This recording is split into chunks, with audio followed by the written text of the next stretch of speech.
Hello bachcho, let's read this question. The question says, which of the following is most acidic?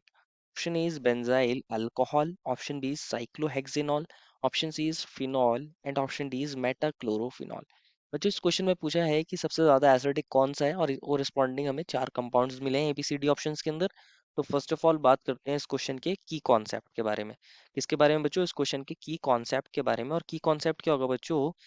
Acidity acidity is directly proportional to the stability of conjugate base।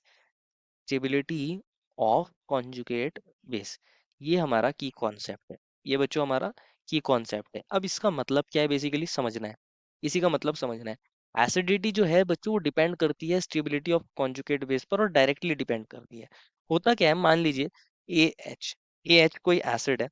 अगर ये अपने H plus को loose कर देगा, ये अपने H plus को loose कर देगा तो ये A नेगेटिव के अंदर कन्वर्ट हो जाएगा।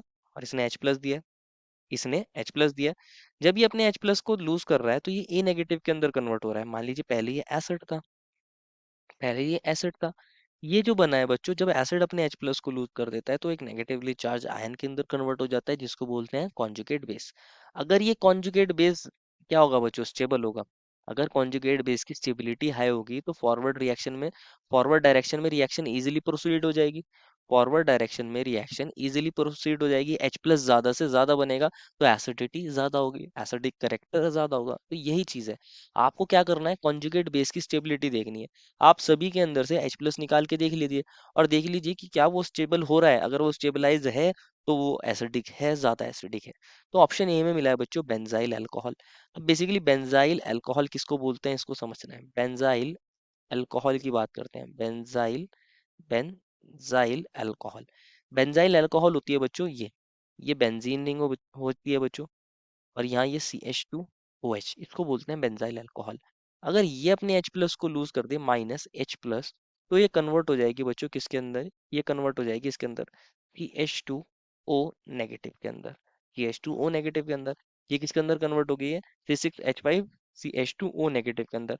यहाँ CH2 ग्रुप कैसा होता है? प्लस आई इफेक्ट शो करता है। कैसा इफेक्ट शो करता है? Plus I effect, that is inductive effect.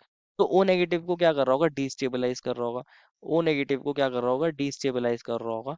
अगर ये डिस्टेबलाइज कर रहा है तो क्या ये एसिडिक होगा? अच्छा खासा एसिडिक होगा? नहीं। इसकी एसिडिटी कैसी होगी? लो होगी।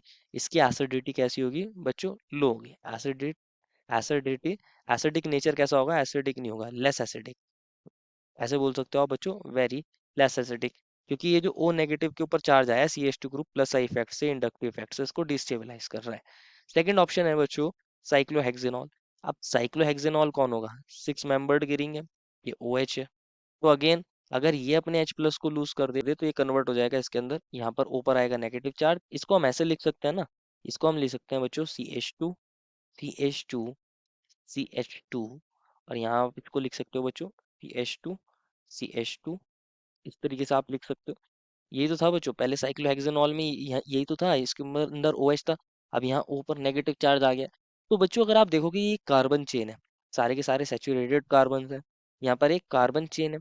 और ये क्या काम करते हैं? कार्बन, इतने सारे ग्रुप कार्बन है बच्चों, ये क्या काम कर रहे हैं? प्लस आई इफेक्ट लगा रहे हैं, प्लस आई इफेक्ट लगा रहे हैं, इंडक्टिव इफेक्ट लगा रहे हैं। ओ नेगेटिव पर इलेक्ट्रॉन डेंसिटी को और ज्यादा बढ़ा रहे हैं। तो हाईली डिस्टेबलाइज कर रहे हैं। हाईली, आप बोल सकते हो बच्चों हाईली डिस्टेबलाइज। ये जो कॉन्जुगेट बेस बना है बच्चों, इसको हाईली डिस्टेबलाइज कर रहा है। काफी अनस्टेबल हो जाएगा, ये काफी अनस्टेबल हो जाएगा। अगर अनस्टेबल हो जाएगा तो लीस्ट एसिडिक या बहुत ज्यादा कम एसिडिक बोल सकते हो आप इसको। Very less acidic, very less acidic होगा कि एसिडिटी बहुत ज्यादा कम होगी। अगर बात करें फिनॉल की, ऑप्शन सी में मिला है बच्चों फिनॉल।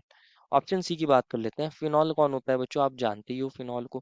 फिनॉल होता है बच्चों ये, यहाँ पर ये OH बच्चों, और यहाँ पर ये बेंजीन है, किसको फिनॉल बोलते हैं। अगर ये अपने H प्लस को लूज कर देता है तो ये कन्वर्ट हो जाता है बच्चों किसके अंदर? फिनॉक्साइड आयन के अंदर। किसके अंदर कन्वर्ट हो जाता है बच्चों? फिनॉक्साइड के अंदर। फिनॉक्साइड आयन के अंदर यहाँ ऊपर नेगेटिव चार्ज आ जाता है। अब ये जो फिनॉक्साइड आयन बनता है ना बच्चों, ये रेजोनेंस स्टेबलाइज होता है क्योंकि इसके नेगेटिव चार्ज यहाँ रेजोनेंस में पार्टिसिपेट कर सकता है। तो इसके अंदर यहाँ 5 रेजोनेटिंग स्ट्रक्चर्स बन सकते हैं इस तरह के से। यहाँ पर नेगेटिव है, ये डबल बॉन्ड डबल बॉन्ड, ये इधर जा सकता है तो यहाँ पैरा पोजीशन पर नेगेटिव आ सकता है। तो क्या बन सकता है बच्चों? ये बन जाएगा यहाँ पर डबल बॉन्ड और यहाँ डबल बॉन्ड, ये डबल बॉन्ड O था और यहाँ पर नेगेटिव आ सकता है। अब ये नेगेटिव चार्ज इधर जाए, ये पाई बॉन्ड इधर मूव कर सकता है, तो इसका एक और स्ट्रक्चर बन सकता है, इसका एक और रेजोनेटिंग स्ट्रक्चर, ये बन जाएगा डबल बॉन्ड O, यहाँ पर नेगेटिव, ये डबल बॉन्ड, ये डबल बॉन्ड, एंड लास्टली ये नेगेटिव चार्ज इधर जाए, ये पाई बॉन्ड इधर मूव कर सकता है, तो इसका अगेन एक रेजोनेटिंग स्ट्रक्चर इस तरीके से बन सकता है। O पर नेगेटिव, ये double bond, double bond, double bond, तो ये रेजोनेंस स्टेबलाइज है। ये जो बना है बच्चों कॉन्जुगेट बेस, ये कैसा है, resonance stabilise. Resonance stabilise phenoxide ion जो होता है बच्चों, वो रेजोनेंस स्टेबलाइज होता है। रेजोनेंस स्टेबलाइज, तो फिनॉल्स कैसे होते हैं, एसिडिक नेचर के होते हैं, कुछ हद तक एसिडिक एसिडिटी इनकी होती है। एंड ऑप्शन डी के अंदर मिला है बच्चों मेटाक्लोरोफिनॉल। मेटाक्लोरोफिनॉल, तो ऑप्शन डी को भी देख लेते हैं। ऑप्शन डी के अंदर मिला है मेटाक्लोरोफिनॉल। मेटाक्लोरोफिनॉल, तो मेटाक्लोरोफिनॉल के अंदर क्या होगा, ये फिनॉल है बच्चों, ओ एच है, और ये बेंजीन रिंग है बच्चों, ये double bond, double bond, double bond, और ये यहाँ पर क्लोरीन है। तो होता क्या है बच्चों, अगर यहाँ से ये अपने H प्लस को लूज करेगा, तो ये कन्वर्ट हो जाएगा बच्चों अगेन एक फिनॉक्साइड आयन के अंदर, जिसकी मेटा पोजीशन पर कौन है, जिसकी मेटा पोजीशन पर क्लोरीन एटम है, जिसकी मेटा पोजीशन पर क्लोरीन एटम है। तो क्लोरीन एटम क्या करता है, क्लोरीन एटम एक हैलोजन है, ये हाईली इलेक्ट्रोनेगेटिव होता है, और मेटा पोजीशन पर ये कौन सा इफेक्ट लगाता है, minus I effect. Minus I effect लगा रहा है, तो ओ पर नेगेटिव चार्ज को क्या कर रहा होगा, ये माइनस आई इफेक्ट के थ्रू कम कर रहा होगा, माइनस आई इफेक्ट के थ्रू कम कर रहा होगा। और साथ में आप जानते हो बच्चों, फेनॉक्साइड आयन के अंदर क्या होता है, रेजोनेंस भी होता है। तो ये रेजोनेंस स्टेबलाइज तो है ही, ये जो फिनॉक्साइड आयन बना है रेजोनेंस स्टेबलाइज तो है ही, साथ में क्लोरीन का माइनस आई इफेक्ट भी क्या कर रहा है, इसको स्टेबलाइज कर रहा है और उन पर इलेक्ट्रॉन डेंसिटी को डिक्रीज कर रहा है।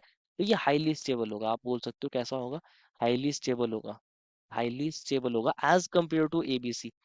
फिनॉल से भी ज्यादा स्टेबल कॉन्जुगेट बेस बना है, यहाँ तो सिर्फ रेजोनेंस स्टेबलाइज था। ये जो फिनॉक्साइड आयन बना था बच्चों, ये सिर्फ रेजोनेंस स्टेबलाइज था। यहाँ पर यहाँ रेजोनेंस स्टेबलाइज तो होगा ही, यहाँ पर भी अगेन इस तरह रेजोनेंस हो सकता है। साथ में Cl का माइनस आई इफेक्ट भी क्या करता है, इसको स्टेबल करता है। इसको स्टेबल करता है, तो ये जो बना है बच्चों, ये मोर एसिडिक होगा, या बोल सकते हो मोस्ट एसिडिक इसको बोल सकते हो। जो आपको एबीसी ऑप्शन मिले हैं, उनमें ही सबसे ज्यादा एसिडिक होगा, क्योंकि कॉन्जुगेट बेस बहुत ज्यादा स्टेबल है। कॉन्जुगेट बेस बहुत ज्यादा स्टेबल है, कॉन्जुगेट बेस अगर ज्यादा स्टेबल होता है, तो जो एसिड होता है वो मोर एसिडिक होता है। कैसा होता है, मोर एसिडिक। तो बच्चों आपने भी देखा कि ए और बी तो कैसे थे, बहुत कम एसिडिक थे, क्योंकि उनका कॉन्जुगेट बेस बहुत कम स्टेबल था। फिनॉल एसिडिक था, मेटाक्लोरोफिनॉल उससे भी ज्यादा एसिडिक है, क्योंकि फिनॉल के अंदर सिर्फ रेजोनेंस था, लेकिन मेटाक्लोरोफिनॉल के अंदर रेजोनेंस के साथ साथ आपने देखा बच्चों, जो कॉन्जुगेट बेस था वो रेजोनेंस स्टेबलाइज के साथ साथ क्लोरीन का माइनस आई इफेक्ट भी ऐड हो रहा था, तो वो मोर एसिडिक था। तो ए बी सी डी में सबसे ज्यादा एसिडिक तो मेटाक्लोरोफिनॉल होगा। देखो final answer is option number D. I hope you understood it well and best of luck.